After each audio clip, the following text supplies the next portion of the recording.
میری آج ہی شادی ہوئی تھی اور اپنے سسرال میں پہلی رات تھی۔ کمرے میں آتے ہوئے میرا شوہر میرے لیے بادام ڈال کر گرم گرم دودھ کا گلاس لے آیا اور بولا کہ الماس میں تمہیں اپنے ہاتھوں سے دودھ کا گلاس پلاؤں گا۔ پھر وہ مجھے اپنے ہاتھوں سے دودھ کا گلاس پلانے لگا۔ مجھے اپنے شوہر کی اس حرکت سے بے پناہ محبت اور اپنائیت کا احساس ہو رہا تھا۔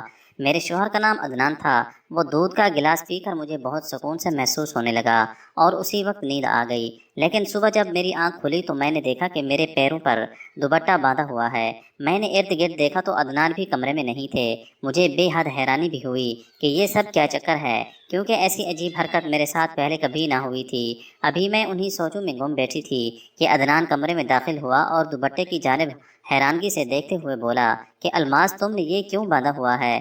کیا تمہارے پاؤں میں درد ہے؟ میں نے الجھی ہوئی نظروں سے شوہر کی جانب دیکھا اور بولی کہ نہیں، پتہ نہیں یہ کیسے بن گیا ہے۔ عدنان نے کہا الماس شاید تم نے خود ہی نیند میں باندھا ہو۔ اس کی بات پر میں خاموش ہو گئی، کیونکہ اکثر انسان نیند میں ایسی الٹی سیدھی حرکت کر ہی لیتا ہے۔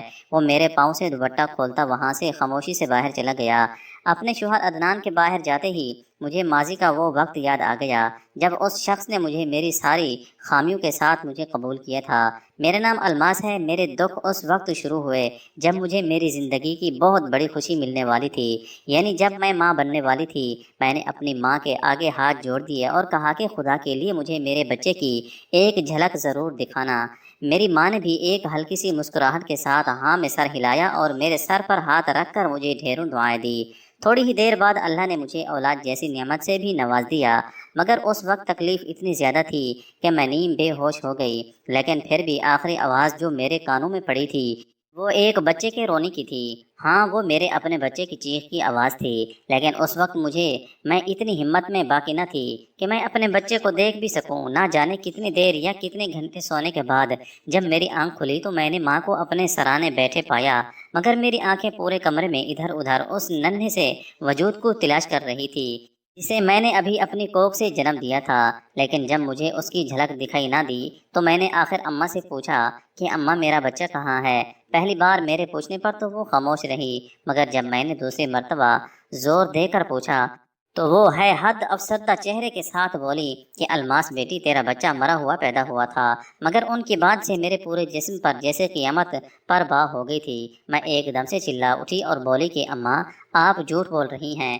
ایسا کبھی نہیں ہو سکتا، کیونکہ میں جانتی ہوں کہ آپ لوگوں نے میرے بچے کے ساتھ کچھ غلط ضرور کیا ہے۔ مگر اماں نے مجھے میری کسی بھی بات کا جواب نہ دیا۔ میں روتی رہی، چلاتی رہی، لیکن اسی چیخو پکار میں اچانک نہ جانے کس نے پیچھے سے مجھے ایک سوئی چبھو دی تھی۔ شاید وہ کوئی نشے کا انجیکشن تھا۔ اس انجیکشن کے لگتے ہی مجھ پر غنودگی طاری ہونے لگی اور اگلے چند لمحوں میں ایک مرتبہ پھر سے بے ہوش ہو گئی تھی۔ پھر جب میری آنکھ کھلی تو اس وقت تک کافی رات ہو چکی تھی۔ میں نے سامنے دیوار پر لگی گھڑی دیکھی تو رات کے 11 بجنے والے تھے۔ میرے وجود میں ہمت بالکل نہ تھی، لیکن میں جانتی تھی کہ اگر میں نے آج ہمت ہار دی تو میں کبھی کچھ نہ کر سکوں گی۔ لہٰذا میں آہستہ آہستہ قدموں سے چلتی ہوئی دروازے کی طرف بڑھی۔ میرے اندر چھپی ہوئی ممتا اپنے بچے سے ملنے کے لیے تڑپ رہی تھی۔ ابھی میں کمرے سے باہر نکلی ہی تھی کہ اچانک مجھے اماں ابا کی ہلکی ہلکی آواز سنائی دی۔ وہ آپس میں کوئی بات کر رہے تھے۔ میں وہیں کھڑکی سے ہی ان کی باتیں سننے لگی۔ اماں ابا سے کہہ رہی تھی کہ میں اس گناہ کے لیے اپنے آپ کو کبھی معاف نہیں کر سکتی۔ کیا ہو جاتا ہے اگر ہم اس بچے کو رکھ لیتے؟ ویسے بھی مجھے بیٹے کی خواہش تھی، میری یہ خواہش الماس کے بیٹے سے پوری ہو جاتی۔ یہ سنتے ہی میرے تو جیسے پیروں تلے سے زمین نکل گئی تھی۔ میں نہیں جانتی تھی کہ میں نے بیٹے کو جنم دیا ہے۔ پھر ابا نے غصے سے جواب دیا اور بولے تیرا دماغ تو خراب نہیں ہو گیا؟ وہ ایک ناجائز بچہ تھا، اسے رکھ کر ہم دنیا والوں کو کیا جواب دیتے؟ ابا کی اس بات نے مجھے اندر سے توڑ کر رکھ دیا تھا۔ میرے قدم ڈگمگانے لگے۔ مجھے اس وقت اپنے ماں باپ اس دنیا کے سب سے ظالم نظر آ رہے تھے۔ پھر میں آہستہ آہستہ قدموں سے چلتی باہر نکل آئی اور باہر آ کر نہ جانے کس طرح روڈ پر چلنے لگی۔ میری آنکھوں کے آگے صرف اپنے ماں باپ کا شفاق اور ظالم چہرہ آ رہا تھا۔ کوئی اپنی اولاد کو اتنا بڑا دکھ کیسے دے سکتا ہے؟ میرے کانوں میں اپنے بچے کی چیخ گونج رہی تھی جو میں نے بس ایک ہی بار سنی تھی۔ اس کے علاوہ میرا وجود اب کچھ بھی سننے یا دیکھنے سے عاری تھا۔ انہیں سوچوں میں گم میں چلی جا رہی تھی کہ اچانک سامنے تیزی سے آتی ہوئی گاڑی سے میری ٹکر ہو گئی اور میں زمین بوس ہونے کے ساتھ ہی اپنے ہوش و حواس کھو گئی۔ میں نہیں جانتی تھی کہ اب آگے میرے ساتھ کیا ہونے والا ہے۔ نہ جانے کتنے گھنٹوں یا کتنے دنوں بعد جب میری آنکھ کھلی تو میں نے خود کو ایک نرم و گداز سے بستر پر لیٹے پایا۔ میں نے تھوڑی سی آنکھیں کھول کر ارد گرد دیکھا تو وہ ایک عالی شان روم تھا اور میں ایک بہت خوبصورت سے بیڈ پر لیٹی ہوئی تھی۔ یہی سوچ کر میں ایک دم سے چونک کر اٹھ بیٹھی کہ نہ جانے میں کہاں آ گئی تھی اور مجھے یہاں کون لے آیا تھا۔ میں بیڈ سے اترنے لگی کہ اچانک میری نظر بیڈ کے سائڈ ٹیبل پر رکھی ہوئی ایک پرچی پر پڑی۔ میں نے اسے اٹھایا تو اس پر لکھا ہوا تھا کہ میں نہیں جانتا کہ آپ کون ہیں، لیکن اس روز میری ہی گاڑی سے آپ کی ٹکر ہوئی تھی۔ میں نے جلدی سے گاڑی روکی اور اتر کر آپ کے پاس آیا تو آپ کے سر پر چوٹ لگی تھی، لہٰذا میں آپ کو اپنی غلطی کا ازالہ کرنے کے لیے یہاں لے آیا تھا، مگر مجھے بہت ضروری کام سے دوسرے شہر جانا پڑ رہا تھا۔ اگر آپ کو کسی بھی چیز کی ضرورت ہو تو دنیا جہاں کی ہر چیز فریج میں موجود ہے۔ اگر کوئی چیز موجود نہ ہو تو کچن میں سامان ہے، خود بنا لینا۔ اگر آپ چاہیں تو میرے آنے تک یہاں رک سکتی ہیں، اور اگر آپ خوشی سے کہیں بھی جانا چاہیں تو اس گھر کی ساری چابیاں بیڈ کے سائڈ والے دراز میں موجود ہیں۔ اللہ حافظ۔ یہ خط پڑھ کر میرے دل میں ایک عجیب سی اطمینان کی لہر دوڑنے لگی۔ یہ کیسا شخص تھا جس نے مجھے ذرا بھر بھی نقصان نہیں پہنچایا تھا؟ خیر، میں نے اس خیال کو جھٹک دیا اور پرچی واپس رکھ کر دوبارہ بستر پر لیٹ گئی۔ جہاں میرے دل میں عجیب سے وسوسے اٹھ رہے تھے وہیں یہ بھی خیال آیا تھا کہ میں اپنے مسیحا سے ملے بغیر نہیں جا سکتی۔ پھر تقریباً 10 دن گزر گئے تھے۔ میں کئی بار تو ڈر بھی جاتی، لیکن میں بھی یہ جانتی تھی کہ اس بھری دنیا میں صرف یہی ایک سکون کا ٹھکانہ بچا ہے جہاں میں محفوظ ہوں۔ خیر، ایک روز جب میں صبح سو کر اٹھی تو مجھے محسوس ہوا کہ باہر سے کوئی آواز آ رہی ہے۔ میں دروازے کی طرف بڑھی کیونکہ مجھے لگ رہا تھا شاید وہی شخص آیا ہوگا جس کی وجہ سے میں یہاں تک پہنچی تھی۔ جیسے ہی میں نے دروازہ کھولا تو سامنے ایک خوبرو سا نوجوان کھڑا تھا۔ وہ تھوڑی زیادہ عمر کا تھا، شاید 34 یا 35 سال کا ہوگا، لیکن اس نے اپنے آپ کو ایسے رکھا ہوا تھا جیسے وہ کوئی 18 سال کا نوجوان ہے۔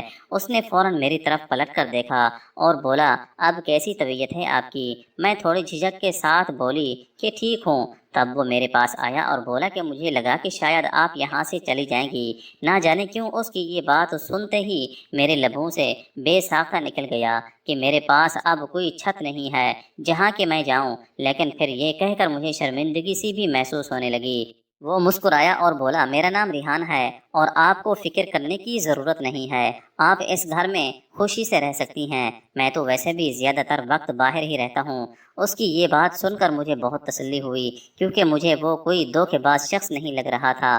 میں مطمئن ہو گئی اور آرام سے وہاں رہنے لگی۔ پھر عابد اگلے ہی روز وہاں سے چلا گیا، لیکن اس مرتبہ گھر پر ایک نوکرانی چھوڑ کر گیا جو کہ خاص طور پر میرا بہت خیال رکھ رہی تھی۔ اب عابد ہفتے میں ایک بار ہی آتا اور ایک دن رہ کر چلا جاتا۔ وقت گزرتا رہا اور تقریباً 6 ماہ گزر چکے تھے جب اچانک ایک روز وہ میرے کمرے میں آیا۔ اسے یوں اپنے کمرے میں کھڑا دیکھ کر میں چونک سی گئی تھی۔ اس نے کہا کہ آپ گھبرائیں نہیں، میں بس آپ سے ایک ضروری بات کرنے آیا ہوں۔ تب میں اس کے چہرے کی طرف حیرانی سے دیکھنے لگی کہ اس نے مجھ سے کیا ضروری بات کرنی ہے۔ تب عابد بولا کہ میں نے جب تمہیں اس رات دیکھا تھا میں تب سے ہی تمہیں پسند کرتا ہوں اور تم سے شادی کرنا چاہتا ہوں، لیکن اس سب سے پہلے میں تمہیں اپنی زندگی کے بارے میں کچھ بتانا چاہتا ہوں۔ میں پہلے سے ہی شادی شدہ ہوں اور میرا ایک بیٹا بھی ہے۔ میری بیوی مجھے کافی عرصہ پہلے چھوڑ کر بھاگ گئی تھی۔ میرے لیے عابد کی سچائی کافی پریشان کن تھی، لیکن میری حقیقت تو شاید کسی کے لیے بھی قابل قبول نہ تھی۔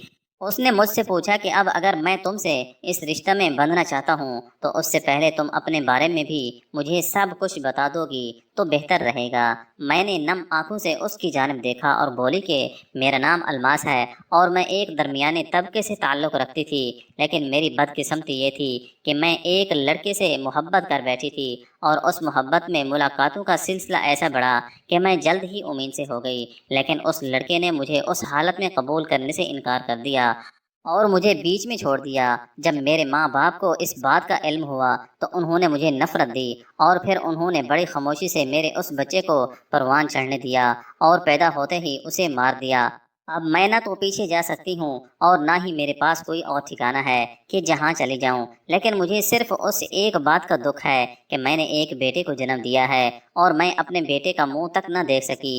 میری یہ بات کہنے کی دیر تھی کہ اس کی آنکھوں میں جنگ ابھری اور وہ بولا کہ کیا تم نے ایک بیٹے کو جنم دیا ہے؟ میں نے کہا ہاں، میں نے بیٹے کو جنم دیا ہے، لیکن میں اتنی بد نصیب ہوں کہ اپنے بیٹے کی شکل تک نہیں دیکھ سکی۔ اس نے کہا کہ تم فکر نہ کرو، ہم پھر سے شادی کریں گے اور ایک نئی زندگی گزاریں گے اور اللہ تمہیں پھر سے بیٹے سے نواز دے گا۔ اس کی باتیں سن کر مجھے بہت تسلی ملی۔ مجھے اس بات کی بہت خوشی بھی تھی کہ اس نے مجھے میری حقیقت کے ساتھ ہی قبول کر لیا تھا۔ اگلے ہی دن اس نے مولوی صاحب اور چند گواہ کو بلا کر نکاح پڑھا دیا۔ اب میں اس کی بیوی بن چکی تھی اور مجھے اس جائز رشتے سے کوئی مسئلہ بھی نہیں تھا۔ میں اس کی بیوی بن کر بے حد خوش تھی۔ شادی کی پہلی رات ہی وہ اپنے ہاتھوں سے میرے لیے بادام اور اخروٹ والا گرم دودھ بنا کر لایا۔ اس کی یہ پہلی محبت میرے لیے بہت اہم ہو گئی تھی۔ خیر اگلے دن وہ مجھے یہی چھوڑ کر کہیں چلا گیا تھا۔ میرے پاس موجود مستقل ملازمہ یہی موجود تھی۔ وہ میرا بہت خیال رکھتی، لیکن یہ بات ہر عورت جانتی ہے کہ ایک بیوی کو ملازموں سے کہیں زیادہ اپنے شوہر کی ضرورت ہوتی ہے۔ خیر وہ اب ہر ہفتے آتا اور میرے ساتھ ایسا پیار بھرا وقت گزارتا کہ میں سب گلے شکوے بھول جاتی۔ اس سب میں ایک چیز جو مجھے انتہائی غیر معمولی لگتی وہ یہ تھی کہ ملازمہ بھی مجھے ہر رات دودھ کے گلاس میں بادام اور اخروٹ ڈال کر لازمی دیا کرتی تھی۔ ایک دن جب میرا شوہر وہ دودھ سے بھرا گلاس لایا تو میں نے اس سے پوچھا کہ عابد، یہ دودھ روز پینا ضروری ہے کیا؟ تب اس نے میری جانب بڑی ہی محبت سے دیکھا اور بولا ہاں الماس، یہ تمہارے لیے بہت ضروری ہے تاکہ تم صحت مند رہو اور ہمارا بچہ بھی صحت مند و خوبصورت پیدا ہو۔ اس کی اس بات نے مجھے بہت خوشی دی تھی۔ وقت ایسے ہی گزرتا جا رہا تھا اور اللہ تعالیٰ کی کرنی ایسی ہوئی کہ میں کچھ ہی دنوں میں امید سے ہو گئی۔ اب تو عابد میرا پہلے سے بھی زیادہ ہی خیال رکھنے لگا تھا اور ہمیشہ مجھ سے بیٹے ہی کی خواہش کرتا۔ لیکن ایک روز جب میں اس کے پاس بیٹھی تھی کہ عابد بولا الماس، ہمارا بیٹا بہت خوبصورت ہوگا۔ تب میں نے کہا کہ بیٹا ہی کیوں ہو، جب کہ بیٹی بھی تو ہو سکتی ہے۔ میری یہ بات سن کر میرا شوہر مسکرایا اور میری طرف دیکھتے ہوئے بولا کہ میں چاہتا ہوں کہ ہمارا بیٹا ہو اور وہ تمہاری طرح خوبصورت ہو تاکہ ہماری آنے والی اگلی ساری نسل خوبصورت ہو جائے۔ اس کی بات سن کر میرے چہرے پر مسکراہٹ دوڑ گئی۔ اس کے اچھے موڈ کو دیکھتے ہوئے میں نے اس سے اپنے دل کی ایک اور بات بھی کہہ ڈالی۔ میں نے اس سے کہا کہ میں اس گھر میں بہت زیادہ تنہا محسوس کرتی ہوں، میں چاہتی ہوں کہ تم مجھے اپنے ساتھ ہی لے جاؤ۔ پہلے تو وہ خاموش ہو گیا اور پھر بولا کہ الماس، ایک شرط پر میں تمہیں اپنے ساتھ حویلی لے جاتا ہوں کہ وہاں پر تم کسی کو یہ نہیں بتاؤ گی کہ تم میری بیوی ہو۔ یہ سن کر میں پریشان ہو گئی، میں یہ بات کسی سے کیوں چھپاؤں گی؟ تو اس نے میری جانب بے پناہ محبت سے دیکھا اور اپنے دونوں ہاتھوں سے میرا چہرہ تھام کر بولا کہ الماس، ابھی ہم کسی کو نہیں بتائیں گے کہ ہمارا رشتہ کیا ہے، لیکن آہستہ آہستہ جب سے گھر والے تمہیں پسند کرنے لگیں گے تو میں خود یہ بات سب کو بتا دوں گا۔ شوہر کی اس بات پر میرے چہرے پر مسکراہٹ آ گئی اور میں خاموش ہو گئی۔ میرے لیے یہی کافی تھا کہ وہ مجھے اپنے گھر لے کر جا رہا تھا۔ اسی روز ہم نے وہاں جانے کی تیاریاں شروع کر دی اور اگلے ہی دن اس کے گھر پہنچ گئے۔ ایک بہت لمبا سفر طے کرنے کے بعد آخرکار ہم ایک عالیشان حویلی کے سامنے جا رکے جس کا دروازہ دو باڈی گارڈ نے کھولا تھا۔ حویلی کی شان و شوکت سے نظریں ہٹانا میرے لیے داخل ہوئی تو میں اس محل نما گھر کو دیکھ کر اور بھی حیران رہ گئی۔ وہ گھر نہیں بلکہ کوئی اصل محل تھا۔ ہاں، میرے سپنوں کا تاج محل، وہ تاج محل جو ہر لڑکی شادی سے پہلے اپنے خوابوں میں دیکھا کرتی ہے۔ میں اسی حیرانی کے عالم میں گاڑی سے اتری۔ عابد بھی میرے ساتھ ہی تھا۔ ہم دونوں حویلی کے اندر داخل ہوئے۔ اندر کا منظر میرے لیے تو اور بھی سحر انگیز تھا۔ وہ حویلی واقعی کسی بادشاہ کا گھر معلوم ہوتی تھی۔ عابد نے اندر آ کر مجھے اپنی ماں اور اپنے 8 سالہ بیٹے سے ملوایا اور ایک طرف اس کا نوجوان بھتیجا بھی کھڑا تھا۔ عابد نے بے دلی سے اس سے بھی مجھے ملوایا، مگر عابد کی ماں نے مجھے بس سلام لیا اور سرسری سا حال احوال پوچھ کر خاموشی سے اندر چلی گئی اور اس کا بیٹا تو دور سے ہی مجھے سلام کرتا دوسری طرف منہ کر کے یوں چلا گیا جیسے وہ مجھ سے ناراض ہو گیا ہو، لیکن اس کا بھتیجا وہیں کھڑا رہا۔ مجھے ان سب کے رویے بہت عجیب سے لگے تھے، اور عابد کا بھتیجا تو مجھے اور بھی زیادہ مشکوک لگ رہا تھا، کیونکہ اس کی عمر مجھ سے بھی 2-3 سال بڑی تھی اور عابد 34-35 سال کا تھا۔ پھر اس کے چھوٹے بھائی کا اتنا بڑا بیٹا کیسے ہو سکتا ہے؟ عابد نے کہا تھا کہ اس کا چھوٹا بھائی اور اس کی بیوی ایک حادثے میں فوت ہو گئے تھے۔ خیر فی الوقت میں نے اس سوچ کو جھٹک دیا۔ عابد مجھے وہاں سے کمرے میں لے آیا۔ وہ خود بھی سب گھر والوں کے رویے پر بے حد شرمندہ تھا، لیکن اس سب کو برداشت کرنے کے علاوہ تو ہمارے پاس کوئی چارہ بھی نہیں تھا۔ وہ مجھے جس کمرے میں لایا تھا وہ بے حد خوبصورتی سے آراستہ تھا اور جدید طرز کے فرنیچر سے سجا گیا تھا۔ عابد نے اس گھر میں میری حیثیت اپنے دوست کی بیوی کے حوالے سے کروائی تھی، اس لیے بھی ہم دونوں سب کے سامنے ایک ساتھ نہیں رہ سکتے تھے۔ عابد نے مجھے اس دن ایک ایسی بات کہی جو کہ میرے ذہن میں عجیب سے وہم و گمان سا پیدا کرنے لگی۔ اس نے مجھے کہا کہ الماس، تم اپنے کمرے سے کبھی بلا وجہ باہر نہ نکلنا، اور اس حویلی سے باہر تو کبھی بھی قدم مت رکھنا۔ میرے پوچھنے پر بولے کہ الماس، یہاں پر بہت سارے پاگل بھیڑیے پھرتے ہیں جو تمہیں نقصان بھی پہنچا سکتے ہیں۔ یہ سن کر مجھے خوف سا محسوس ہوا، لیکن میں خاموش ہو گئی۔ پہلی رات وہ کمرے میں نہیں تھا، لیکن نہ جانے رات کا کون سا وقت تھا کہ اچانک کسی آواز سے میری آنکھ کھل گئی۔ میری توجہ کرنے پر مجھے وہاں قریب سے سسکیوں کی آوازیں آنے لگی۔ یوں لگنے لگا کہ جیسے کوئی زنانہ آواز ہے جو رو رہی ہے۔ میں ایک دم ڈر کر اٹھ بیٹھی اور میں نے فوراً ہی عابد کو فون کیا۔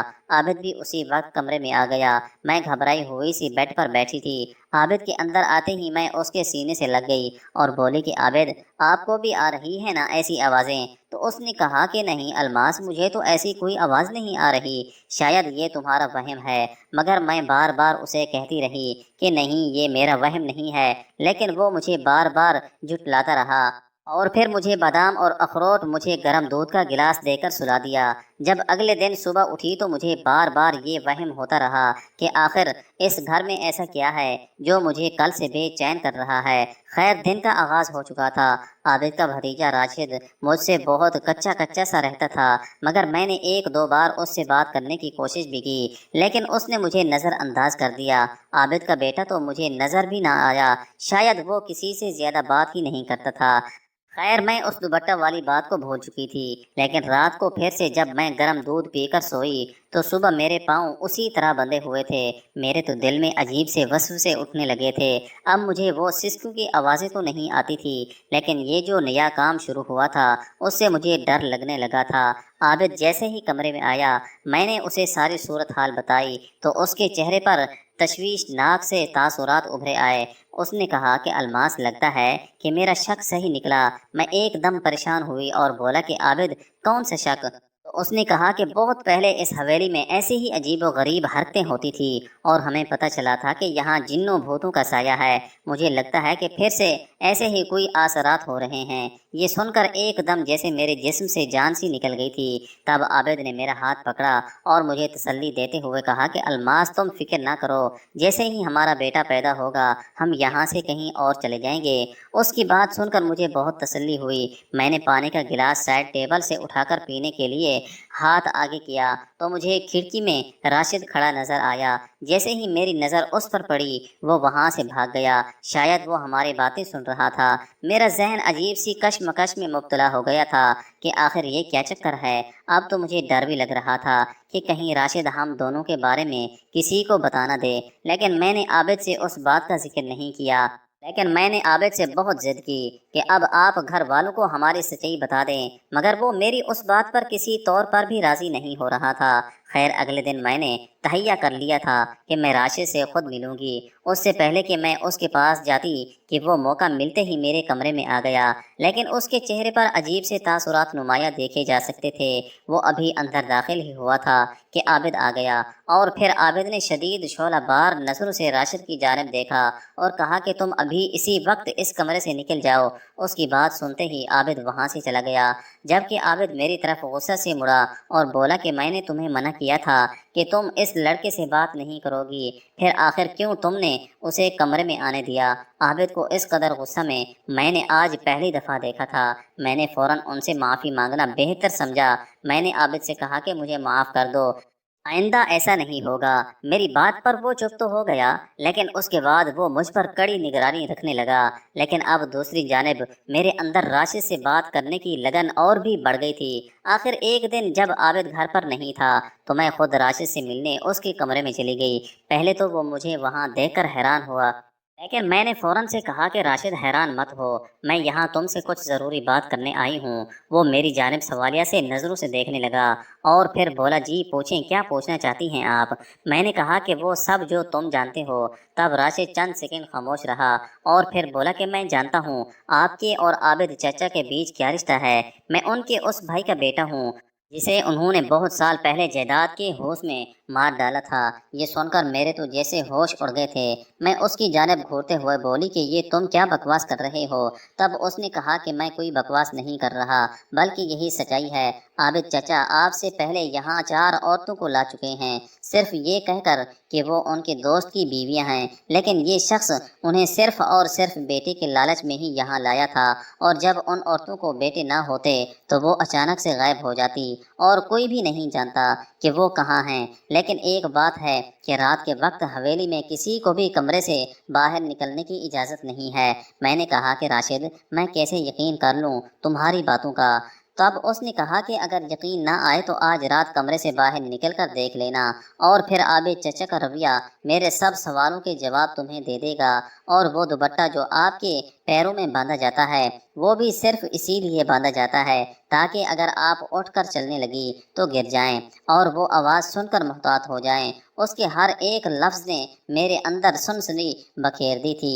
مجھے یوں لگ رہا تھا جیسے میں کڑکتی دھوپ میں ننگے سر کھڑی ہوں۔ میں نے بے یقینی سے آگے بڑھ کر اس کا گریبان پکڑ لیا اور کہا کہ راشد، میں جانتی ہوں کہ تم یہ سب صرف اور صرف اپنے باپ کے قتل کا بدلہ لینے کے لیے کر رہے ہو۔ راشد، تم جھوٹ بول رہے ہو، دفع ہو جاؤ یہاں سے۔ لیکن اس نے بڑے ہی اطمینان سے ایک جھٹکے میں اپنا گریبان چھڑوا لیا اور بولا کہ اگر آپ کو میری بات پر یقین نہیں ہے تو آج آپ رات کو بادام اور اخروٹ والا دودھ کا گلاس نہ پئیں، کیونکہ اس دودھ میں وہ نشہ آور دوا ملتا ہے جس کے پینے سے آپ سو جاتی ہیں اور پھر آپ کے پاؤں بھی باندھ دیتا ہے کہ اگر آپ اٹھ بھی جائیں تو پھر بھی چل نہ سکیں۔ اس کے اس نئے انکشاف نے مجھے مزید پریشانی میں مبتلا کر دیا تھا۔ میرا دل تیزی سے دھڑک رہا تھا۔ میں نے اسے بس اتنا ہی کہا کہ تم بس رہنے دو، اب میں سچ تک خود ہی پہنچ جاؤں گی۔ میں وہاں سے آ گئی اور میرا دل یہ دعائیں کرنے لگا کہ اللہ کرے یہ سب سچ نہ ہو۔ وہ پورا دن میں نے کیسے گزارا یہ صرف میں ہی جانتی ہوں۔ رات ہوتے ہی عابد میرے لیے دودھ لے آیا۔ میں نے دودھ دیکھتے ہی کہا کہ عابد، آج تو میرا دل بہت گھبرا رہا ہے، آج میں دودھ نہیں پیوں گی۔ مگر اس نے کہا کہ الماس، یہ تو تمہیں پینا پڑے گا۔ میں نے کہا کہ اگر میں نے یہ دودھ پی لیا اور میری طبیعت خراب ہو گئی تو ہمارے بیٹی کو بھی کچھ ہو سکتا ہے۔ یہ سنتے ہی اس نے گلاس واپس میز پر رکھ دیا اور بولا کہ ٹھیک ہے، جسے تم چاہو گی ویسے ہی ہوگا، مجھے تمہاری صحت پیاری ہے۔ اس کے بعد وہ اپنے بستر پر لیٹ گیا۔ میں جانتی تھی کہ آج تو وہ پہلے سے بھی زیادہ محتاط ہو کر اپنی کارروائی کرے گا۔ میں پوری رات جاگتی رہی۔ میرے کانوں میں وہ سسکیاں مسلسل گونج رہی تھی۔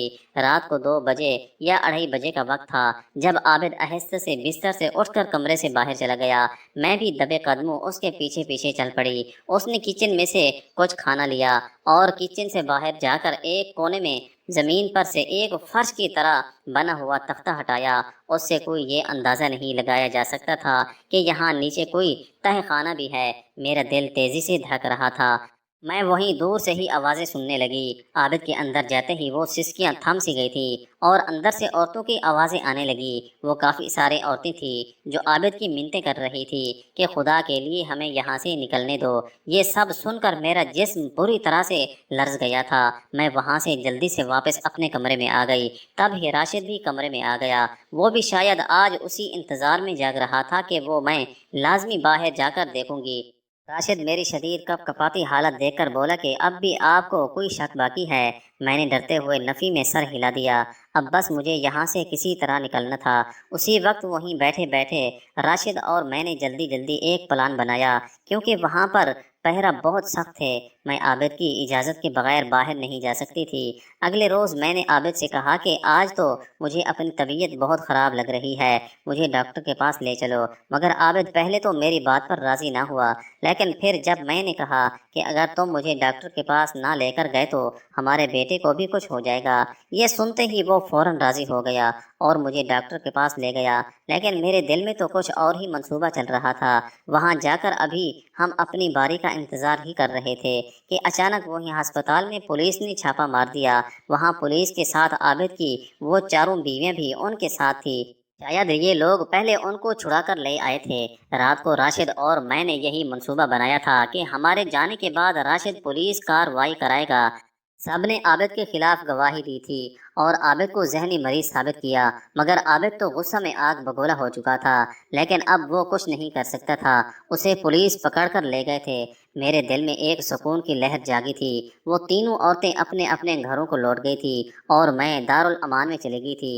تب میری زندگی میں کوئی پریشانی نہیں تھی، میرا بچہ بھی میرے پاس ہی ہے۔ کچھ دنوں بعد راشد میرے پاس آیا اور بولا کہ الماس، میں آپ سے شادی کرنا چاہتا ہوں، میں آپ کو شروع سے پسند کرتا ہوں اور ہمارا رشتہ ناجائز بھی نہیں ہوگا، لیکن سچ تو یہ تھا کہ میں اس سے شادی نہیں کر سکتی تھی اور میں نے اسے یہی کہہ کر انکار کر دیا کہ میں اب مرد ذات پر کبھی اعتبار نہیں کر سکتی، اس لیے تم سے شادی کر کے میں کوئی نیا رشتہ نہیں بنانا چاہتی۔ میری بات سن کر راشد خاموشی سے واپس لوٹ گیا، لیکن میں آپ سب ناظرین سے یہی پوچھنا چاہتی ہوں کہ کیا مجھے راشد کی پیشکش قبول کر لینی چاہیے یا خاموشی سے اپنی زندگی گزارنی چاہیے؟ اپنی رائے ضرور دیجیے گا، مجھے آپ کی رائے کا انتظار رہے گا۔